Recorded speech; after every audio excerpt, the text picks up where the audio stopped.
Our story focuses on a team of engineers who will come together in this building. Over the course of the next year, they will turn their lives inside out to create Mozilla and battle a giant competitor to save their company and shape the future of computing.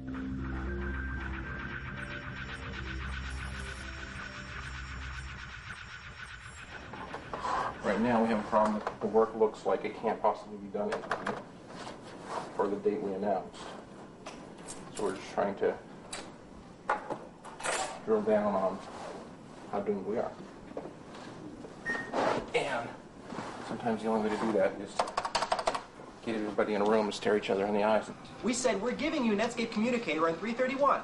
So if we're not giving them Netscape Communicator on 331, we need a way to address that. We can't do anything about it right now, and we're working to rectify The goal is to get Mozilla to developers by March 31st, a few short weeks from now. It is one of the most ambitious schedules in the company's history. It's a joke. I think we've been very explicit about it. Okay. When you make a mistake, correct it as soon as you can. That's all you can do. We've now timed out on my imaginary allotted time for this discussion. Michael Toy, one of Netscape's first employees, heads the team that will prepare Mozilla for public release. We're probably doomed. We're probably going to fail. Microsoft is probably going to squish us like a bug anyway, but just because we're doomed, it doesn't mean, we can't get up in the morning and do work. All rise. The Honorable Michael Toy presiding. Honorable. I'm pretty flip with my kids about what I do. What do you do at work, Dad? Oh, I don't know.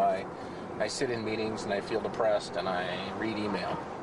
Oh, you got me. Well, they think my office is the greatest place in the world, though.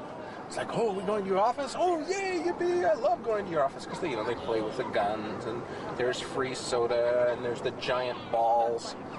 Basically, I work at Disneyland as far as they're concerned. I talk about marathon versus sprint. The hard part is to run with significant intensity the whole way, knowing that if you ever start walking, you're not going to make it. And just keep the end in sight and know that there's this urgency. Jim Roskind, an expert on software security, is brought in to enforce rigorous standards of engineering precision. Imagine if you had a project where you felt doom was imminent, all the different players wondering, are they pushed beyond their level? Can they think of a way of running faster? Can anyone help them? So there's a lot of tension and anxiety over making this schedule. Jamie Zawinski, free source code evangelist, will enlist outside developers to Netscape's cause. The free source thing is trying to change the rules, right? There are people who have the free software religion. The one thing they have in common is they're all hackers. They all, like writing code. So hoping to tap into all of those smart people and get something from it, so that everyone benefits. Yeah, maybe. I don't know. We're talking about 2.5 million lines of code, and every one of them has to be gone over carefully, and in some cases twice. Okay, I think we're ready. With hundreds of engineers converging on Mozilla with new code to enable its release, Tara Hernandez makes sure that their changes do not crash Mozilla and bring everyone's work to a halt. This is how we keep track of all the changes that are going in. Green is good.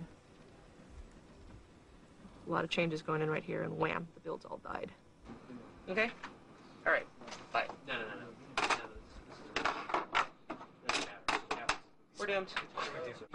Some of the worst crashes are reserved for Scott Collins, a veteran code writer who stands by for late-night troubleshooting. Now the moment you've all been waiting for, when one of our lucky videos qualifies for... I've been here for about, 60 hours or so. Writing software is different from selling real estate. Selling real estate, you sell to people, the people are asleep at night. When they go to sleep, you have to stop selling real estate. Computers never sleep. We're in the finals. We're going to win $10,000. You can see my cube is decked out a little bit better than other people's. I have a nice couch, little mattress under there I can sleep in. Artwork from my children. I have control of the light switches. This is what I'd like to get. If my wife truly loved me, she'd let me have one. Life is good.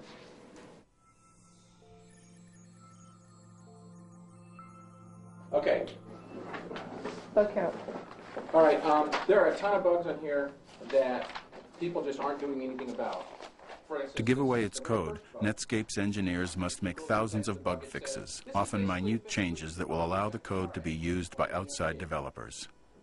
Jeff Weinstein has 1, 2, 3, 4, 5, 6, 7, 8, 9, 10, 11, 12, 13. One bug hidden in the mass of code can stop everyone else's work and threaten the ship date. I need someone to page Jeff Weinstein and get him to call 2024. Even a team of 20 people building a car, it's easy to step back 40 feet and look and go, hold it, that guy's not putting on the wheel. You have 40 programmers working. They all come to you with code, a gigantic morass of little details piled up on a disk. Usually you can't even see the pieces, whether they're doing it correctly. You have to assemble it into the whole and then see if the whole works, and then you're not even sure who gave you the bad bits. Oh. That would be bad. Let's go downstairs. Come on. You know, you talk about a recipe. Who gave you the bad flour? Someone went out to grind flour, and they had to all be exactly the right size chunks of flour. Someone else made chocolate chips. They all had to be the right size chunks. You can't figure it out until you put it all together. You hand it out, and people go, I don't like the way this tastes. Okay. And now you have to wonder, with all these details coming together, which was the problem, who's causing the problem, how can you fix it? You've got to ship on a certain time. And now you have all these people, you have the clock ticking, it gets pretty intense. Since Netscape began, the amount of code making up Mozilla has increased by a factor of 30. The job of programming and debugging it rests upon a precarious balance of science and art. 20 minutes, we'll see What does it say right now? They talk about what they do as if it was a kind of alchemy, a kind of wizardry. It does remind me of athletics in that way. You know, why is someone a good baseball hitter? Often the hitters themselves can't really explain it. And often the best software people cannot themselves understand why they're so good at it. But I think what makes a great programmer is being raised techie. My particular team at Netscape, I think we all grew up techie. We all grew up with computers around us somewhere, so that we were exposed to them before we became adults, if any of us are really adults. Jim's the most grown-up of us. A lot of my childhood from roughly age 6 to age 17 was around here. Life was just a nightmare. This was a very, very scary place. The school wasn't too bad, but it meant that get to work on puzzles and problems. All of the puzzling is math, and that puzzling is the exact same feeling, the exact same problem that you go through when you're programming.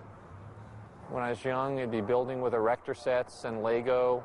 Now, the structures that you build are in software. My mom is a first-class geek, too. And so I have the unique experience of being able to shop with my mom, because she's a director of really important stuff at Sun. At Netscape, one of the code words for is the average person going to be able to use the software is, well, can my mom use it? It's like, well, yeah, my mom can use it. My mom can write optimizing compiler. By the time I was 12 years old, I was making $50 an hour programming computers. People say, what should I be? Should I grow up to be I say computer programmer.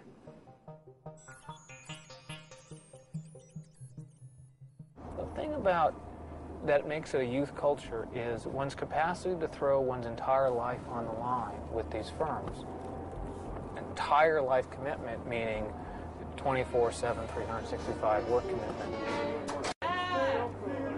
Throwing yourself into a thing where you don't know if that job is going to be around soon. There's no stability here.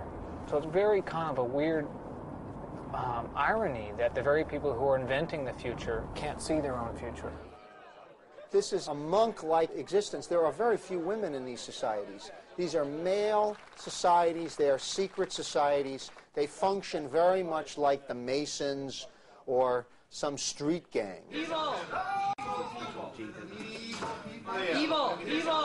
Evil man. Why am I an evil man? Did you not receive mail saying, if you have a Source 331 bug, you will be in here at 1:30? I thought it was 2:30. Now you're evil and stupid. You know what? I'm actually just in a different time zone. I thought stupidity was an excuse, though. A lot of people at Netscape don't get out much because they're at work all the time, but most people's social interaction, I would expect, is revolves around work, just because so many people spend so much of their time at work. Hey, Chris, it's Tara.